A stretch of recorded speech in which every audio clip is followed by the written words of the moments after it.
नमस्ते मेरे भारत के देशवासियों। मैं डॉक्टर शिव कुमार गोरे आपके सामने और एक नया वीडियो लेके आया हूँ। वास्तुशास्त्र की 2003 से प्रैक्टिस करता हूँ। अलग अलग जगह पे साइट विजिट रही थी, कंसल्टिंग रही थी और अलग अलग एग्जाम्पल्स मैं देखते रहता हूँ।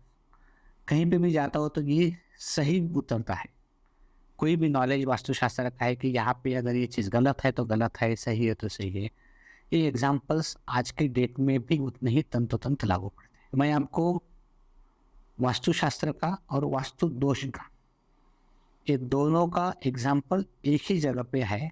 ऐसी कुछ चीज़ों के एग्जाम्पल्स मैं आपको अलग अलग वीडियो के माध्यम से आपके पास पहुंचाना चाहता हूँ। इसकी वजह ये है कि आपको वास्तुशास्त्र के ऊपर भरोसा पड़ना चाहिए, क्योंकि हर घर के लिए ज़रूरी है। ये एक मिनट में ख़त्म होने वाली बात नहीं है।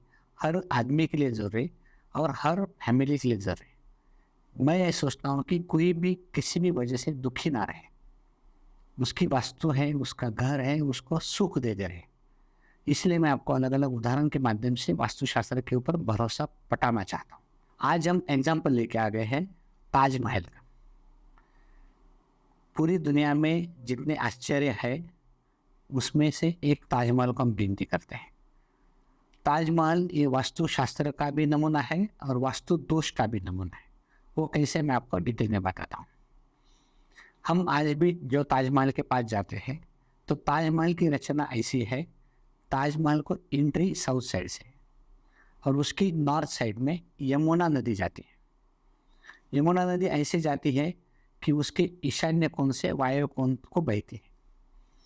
कोई भी वास्तु के उत्तर दिशा में अगर पानी की रचना है, पानी का साठा है या पानी का प्रवाह है तो वो वास्तुशास्त्र के हिसाब से बहुत पॉजिटिव रहती है। ताजमहल को भी सेम है कि पूरा इतनी बड़ी यमुना नदी उसके नॉर्थ साइड से गई है तो उसके लिए वास्तु का बहुत अच्छा नमूना बना। और जब ईशान्य से वायव्य की कोण की ओर जाता है तो जगह प्रसिद्ध या फेमस वास्तु बनती है, जैसे कि ताजमहल ऑलरेडी बन चुकी है।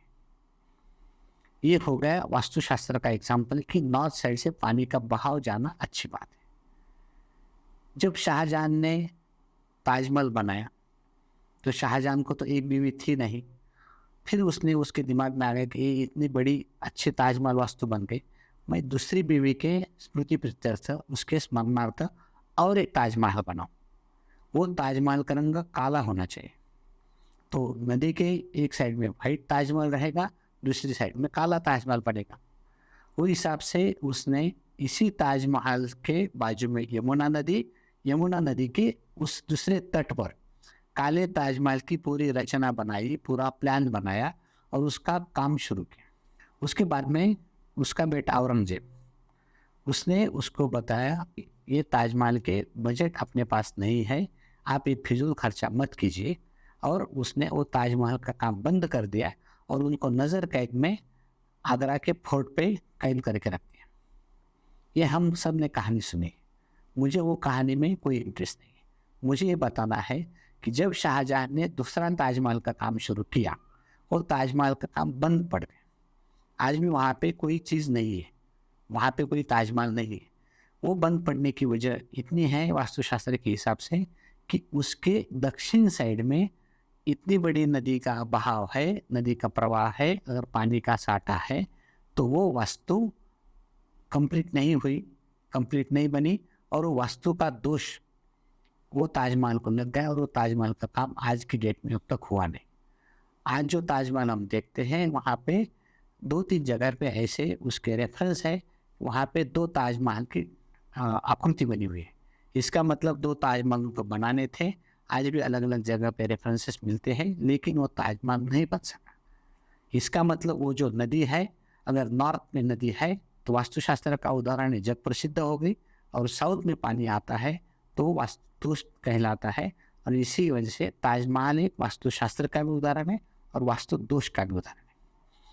इसका मतलब है कि वास्तुशास्त्र ताजमहल के टाइम पे भी सही था, रामायण महाभारत के टाइम पे भी सही था और आज भी उतना ही वो सही है।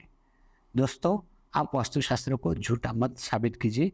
सिर्फ उसको बताने वाले लोग एखादा कोई झूठा हो सकता है, गलत हो सकता है, लेकिन उसके मानने न मानने से, उसके बताने न बताने से वास्तुशास्त्र एक झूठ नहीं हो सकता। इसलिए दोस्तों, वास्तुशास्त्र पर आप पूरा भरोसा कीजिए, उसका अध्ययन कीजिए, उसका स्टडी कीजिए और आपकी लाइफ में उसका इस्तेमाल भी कीजिए। अगर मेरी जानकारी आपको सही लगी, अच्छी लगी, तो आप मेरे वीडियो को लाइक कीजिए, शेयर कीजिए और मेरे चैनल को सब्सक्राइब कीजिए।